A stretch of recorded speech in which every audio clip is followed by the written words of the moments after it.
Learners, in this particular part of this chapter number 9 of the Economic Policy 1991, we are going to talk about the components of the new economic policy. Now, let's see what are the components of this policy. There are three main components: liberalization, privatization, and globalization. We have seen many of these in the features of the new economic policy of 1991, but we are going to talk of this in detail again in this particular part, where each component of this is going to be catered separately. So let's proceed to understanding the first component, which talks about liberalization. So if you recall, liberalization is what basically the economic freedom or the freedom of economic decisions. Now, suppose tomorrow I ask you, go and buy a shampoo for yourself. Can the government decide whether you will use a specific brand or not? No, you just go to the market, you see whatever is available and you buy it. So, your economic decision is taken by you. Similarly, industries should also have their own economic decisions, right? They can't be all the time told by the government what they should do and what they should not do. Because if you are not given the freedom to do certain things in business, your business will go into problems. So it will never grow. So a restrictive growth will happen, which is not something which India wanted in 1991 or further, right? So that's why liberalization was brought in. Now, what is this liberalization? What were the measures taken? The first measure that was taken, if you see here, flexibility of interest rates. Private sector banks can also determine interest rates. So, of course, there is a cap which is always kept. uh, Various banks can increase or decrease their rates as per the requirement, as per whatever they feel. So in this you can see different banks. You can also see their interest rates. So SBI is there, PNB is there, HDFC is there, ICICI is there, and for different time frames, if there is interest rates to be determined, they have different rates. You can see they are coming to the close cap rate, whatever must have been kept by RBI at that point of time, the Reserve Bank of India, the main core bank. They decide that between these rates, your rate should be there. So if you see, they're close enough, but there is a difference, right? So SBI had 5.5%, but at the same time, in the same time period, PNB Bank had 4.5%, right? So there are different rates which are allowed because of the policy of liberalization. Next important thing is there was a cap, that means a restriction on the number of goods produced or the production capacity of a particular industry. So beyond this, you cannot produce.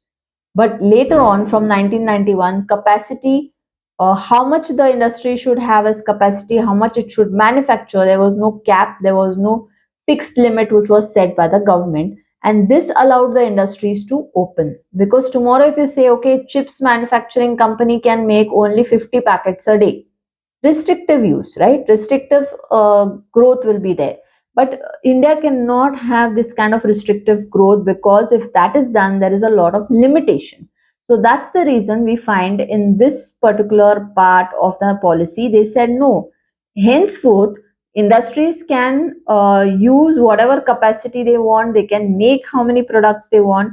Only thing is that it should be taken as permission. So if you want to set up a plant, set up machinery, it should be taken, I mean, the necessary permissions for setting up that plant should be taken up from the government side. That was the condition. However, there was no limit as such, that how much you can set up, how many goods you can manufacture, and so on. And we have also seen the third part, Monopolies and Restrictive Trade Practices Act was abolished. So this I'm not going to repeat here. Only thing here, the different thing is that according to this MRTP Act 1969, organizations having assets worth 100 crore or more were classified under MRTP firms and were subject to several restrictions. But even, in fact, after this 1991 liberalization, none of them would fall in MRTP Act. So it was entirely abolished. So even if it has 100 crores or more of assets, still it does not fall in this act. The fourth one is there was a Foreign Exchange Regulation Act which was started off by the government so that there is some control over how much is the foreign exchange coming in, going out, what are the trades happening. So just because you have liberalized doesn't mean any goods are going out, any amount of money is coming in, no one has control over it. That is not right, correct? So there should be some restriction, regulation even on foreign currency exchange, foreign transactions that are being done. It should come under, you can say, the view or under the supervision of the government. And so Foreign Exchange Regulation Act was started off, and later it was replaced by the act which was a little liberal in nature, which was the Foreign Exchange Management Act. So there was no regulation part, there were no strict fines and penalties in FEMA. Okay. Then investment in infrastructure, if you have to see, there were both government organizations, domestic organizations, and even foreign organizations which were permitted to come under infrastructure. Then encouragement was given to foreign technology. Now, of course, for every industry to survive, you need technology. Technological advancement takes a long time period. India did not have that technological advancement. So what it did, it borrowed it. It got it from outside the country. And so encouragement was given to foreign technology to come into India. In 1992, Securities and Exchange Board of India was formed. Right, this was an important step.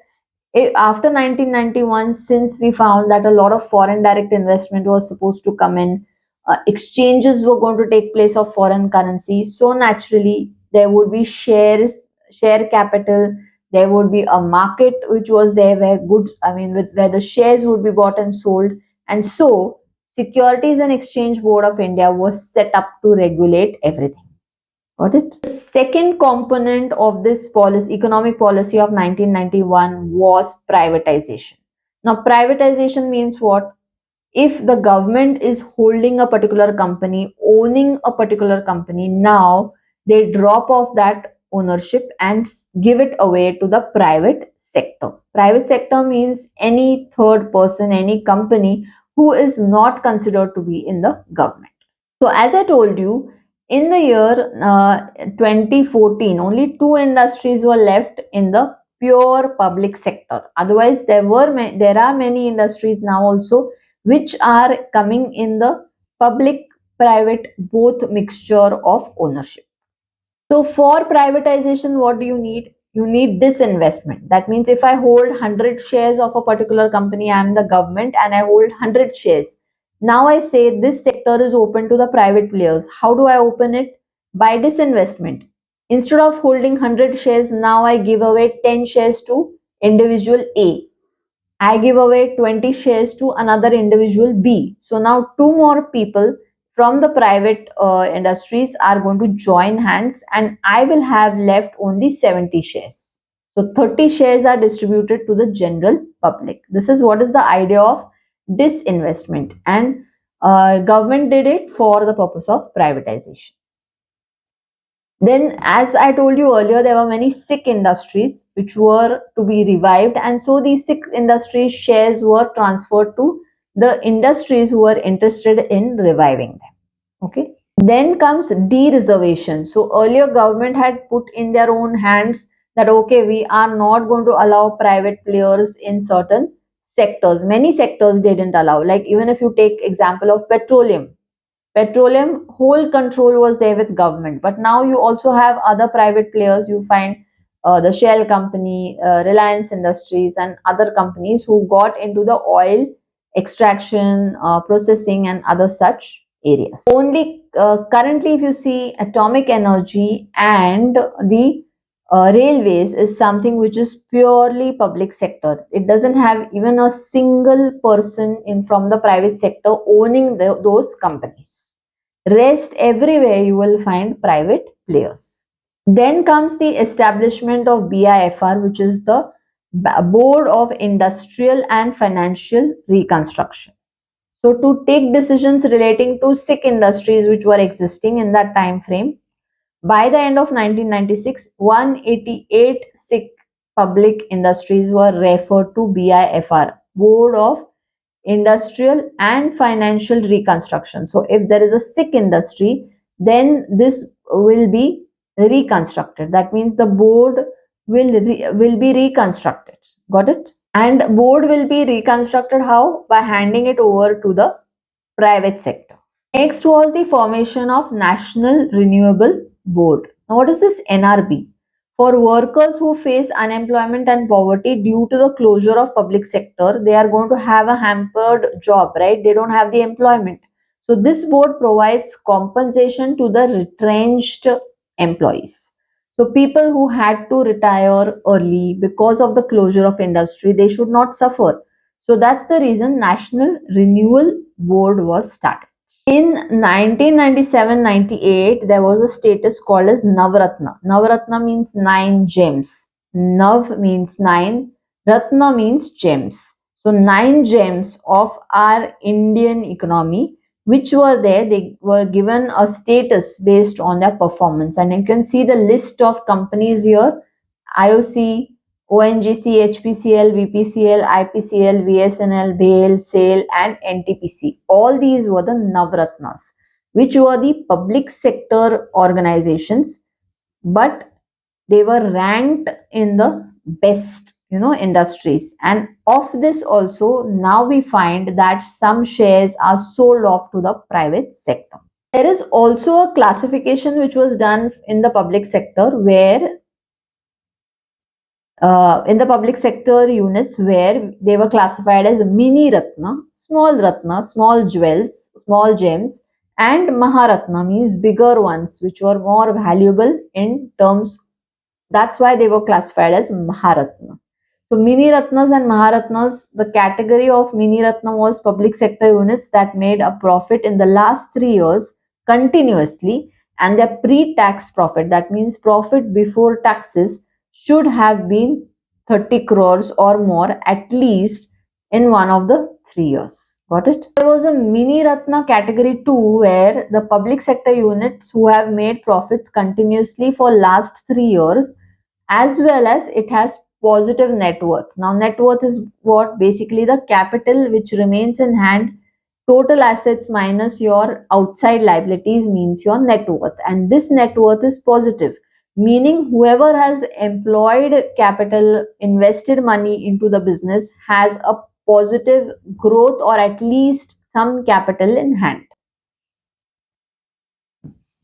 Then comes the Maharatna. This category was introduced for Central Public Sector Enterprises (CPSEs) in 2009, and it was done for expanding global operations or become Indian multinational companies. So Indian companies were encouraged to open companies outside India, and for encouraging them to have a multi-dimensional industrialization or multinational industrialization, they were given a lot of concessions. Now, Tata Group was one of the groups which did global expansion.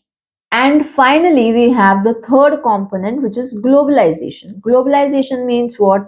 Bringing the entire world into complete connectivity. So, globalization means creation of a global economy where different countries apart from our own also is involved in the trade, in manufacturing, in investment, and such other things. So, liberalization and privatization, along with allowability of foreign trade, ultimately lead to globalization.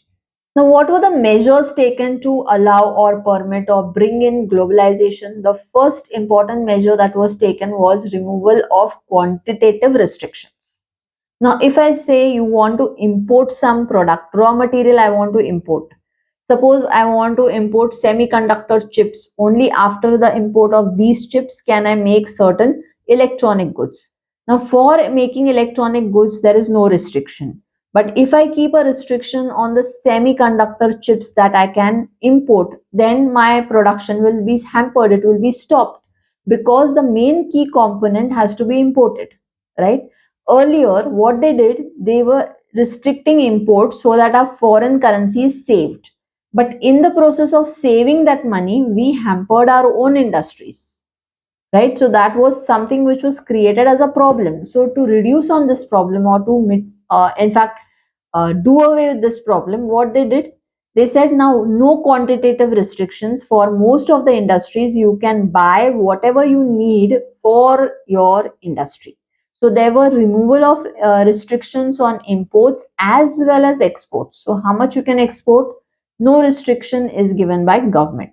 Now, of course, there are some key areas where restrictions definitely are kept by the government, but not all areas. Then encouragement is given to foreign capital. We are not again revising this. We have already covered this portion. The third part is the convertibility of the rupee. Now, convertibility of rupee here means exchange of the rupee, which is there.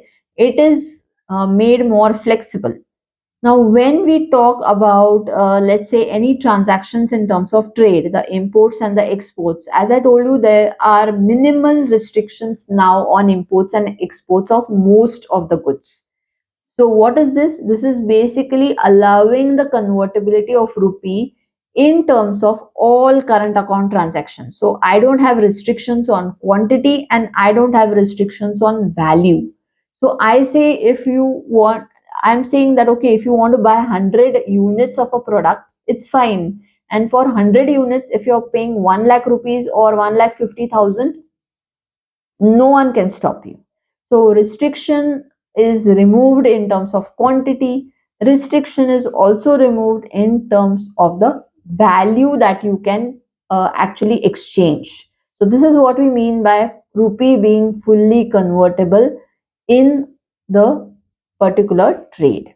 Then we have foreign collaborations. Because of globalization, many industries and many companies from abroad became interested in trading with us, in establishing companies in India. And so it's a very good win-win situation for them. They get market, they get labor, they get all the resources from India. And at the same time, uh, they are having some shareholding also sometimes, right? So foreign collaborations are a benefit to the foreign industry as well as for Indians, because Indian companies get the benefit of technological know-how, capital investment, then even creation of marketing strategies.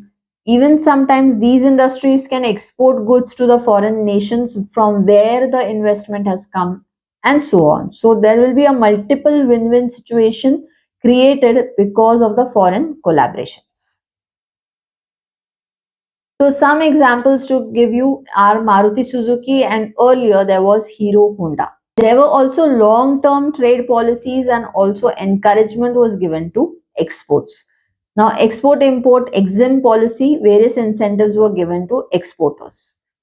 SEZs were also, as we have seen, set up for the purpose of encouraging exports. Now coming to the last part of this chapter, which relates to the evaluation of this 1991 policy. What were the positive impacts? What were the negative impacts? If you have to see the major achievements because of this policy, we see there is a lot of revolution which happened in the information technology sector. A boom happened because the entry of foreign players. Then improvement we have seen in financial facilities. You get easy money in form of investment from abroad. We also find that people are giving loans in terms of ECB's external commercial borrowings. Then improvement happens to educational standards, because if you have a particular industry like information technology coming to a particular city, then naturally engineers or people who would be matching the requirement of that particular industry will be required, and naturally education sector will also grow, will also find encouragement to train people in that particular course. Then increase in exports happens. We have seen this earlier, why exports increase.